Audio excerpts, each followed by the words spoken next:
Somebody's Mother. Poem written by Mary Do Bryan. She was the children's author, born in New York.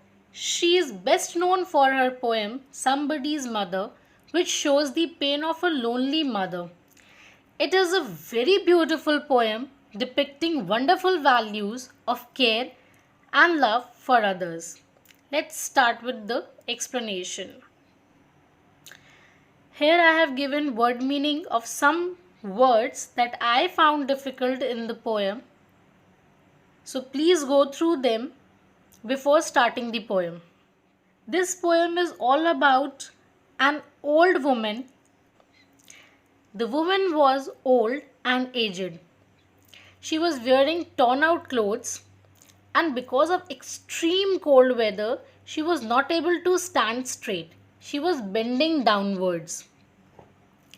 Weather इतना cold था कि उनसे सीधा खड़ा नहीं हुआ जा रहा था और उनकी एज भी इतनी ज़्यादा थी कि उन्हें उसकी वजह से भी दिक्कत हो रही थी. Because of extreme cold climate the street was covered with snow. क्योंकि विंटर्स का टाइम था तो जो स्ट्रीट थी वो भी पूरी वाइट नज़र आ रही थी बिकॉज ऑफ स्नो. वहाँ पे बहुत ज़्यादा स्नो थी जिसकी वजह से स्ट्रीट्स भी वाइट कलर में नज़र आ रही थी. The woman was aged. वो बहुत ओल्ड लेडी थी इसलिए वो बहुत धीरे धीरे वॉक कर रही थी. She was waiting for the traffic to stop so that she could safely go the other side. वो वहाँ पर वेट कर रही थी ताकि ट्रैफिक जो है वो थोड़ा रुक जाए और वो दूसरी ओर जा सकें. बट ट्रैफिक स्टॉप नहीं कर रहा था और जितने भी पासर बाई थे, passer by means the people who were travelling from there, जो वहाँ से गुज़र रहे थे लोग, उन लोगों ने भी कोई अटेंशन पे नहीं किया उस ओल्ड लेडी पर. किसी ने ध्यान ही नहीं दिया उस पर कि वो ओल्ड लेडी बहुत डरी हुई है और उसे रोड क्रॉस करने में किसी की हेल्प चाहिए. ये शो करता है कि आज की लाइफ में हम लोग इतने बिज़ी हैं, इतने सेल्फिश हो चुके हैं कि दूसरों पर ध्यान भी नहीं देते कि किसको हमारी मदद की ज़रूरत है. और कुछ समय बाद वहाँ पर एक ग्रुप ऑफ बॉयज़ आया जो कि जस्ट स्कूल ओवर होने पर बाहर निकला था. वो सब बहुत खुश थे और बहुत नॉइज़ कर रहे थे. जैसे आप सब बच्चे स्कूल ओवर होने पे एकदम भागते हुए बाहर जाते हो और खूब बातें करते हो अपने फ्रेंड्स के साथ ना, वैसे ही यहाँ पर भी सारे बच्चे जो बाहर निकल के आए थे वो आपस में खूब खुश थे क्योंकि स्कूल ओवर हो गया था और वो बहुत नॉइज़ कर रहे थे. आपस में पूरे दिन की बातें शेयर कर रहे थे एक दूसरे के साथ. और जो वो ओल्ड लेडी थी वो वहीं पे खड़ी हुई थी बट कोई उस पर अटेंशन पे नहीं कर रहा था. और जो बॉयज़ वहाँ स्कूल से बाहर आए थे, they are compared with the flock of sheep. Group of sheep से उसको कंपेयर किया है यहाँ पर. जैसे पूरा भेड़ का जो ग्रुप बाहर निकलता है उसी तरीके से सारे बच्चे एक साथ बाहर निकले थे. They all were happy and were playing with the newly fallen snow. जो बर्फ़ वहाँ पे गिरी थी उस बर्फ़ के साथ वो सब वहाँ पर खेल रहे थे. They moved pass the old woman standing at the crossing. वो उस वुमन को बिना देखे वहाँ से गुज़रते जा रहे थे. किसी ने भी उसे हेल्प ऑफ़र नहीं की. किसी ने भी ध्यान नहीं दिया कि वो वुमन बहुत डरी हुई है, बहुत ओल्ड है, उसे मदद की ज़रूरत है और रोड क्रॉस करने में किसी ने भी उसकी हेल्प नहीं की. That old lady was waiting for a long time.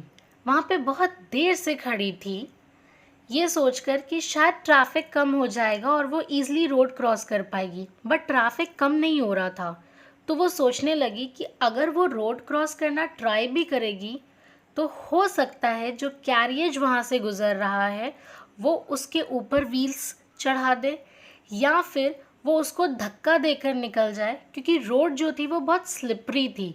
Slippery क्यों हो गई थी road? Because of snow.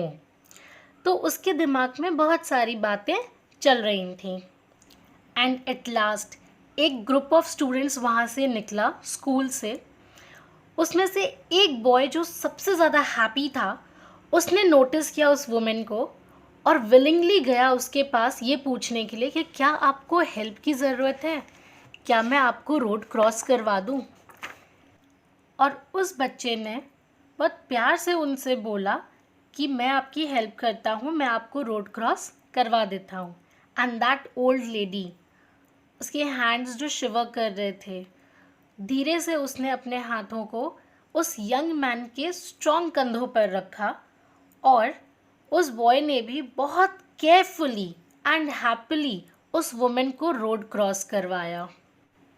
And after making her cross the road, when that boy comes back to his group, जब वो लड़का वापस अपने ग्रुप में आता है, अपने फ्रेंड्स के पास आता है, तो वो अपने फ्रेंड्स को बताता है, he tells his friends that I am very happy, feeling very proud to help that woman, and I helped that woman just because I was thinking that she is someone's mother, वो किसी की माँ है, इसलिए मैंने उसकी help की जिसका बेटा उसके पास नहीं है अभी।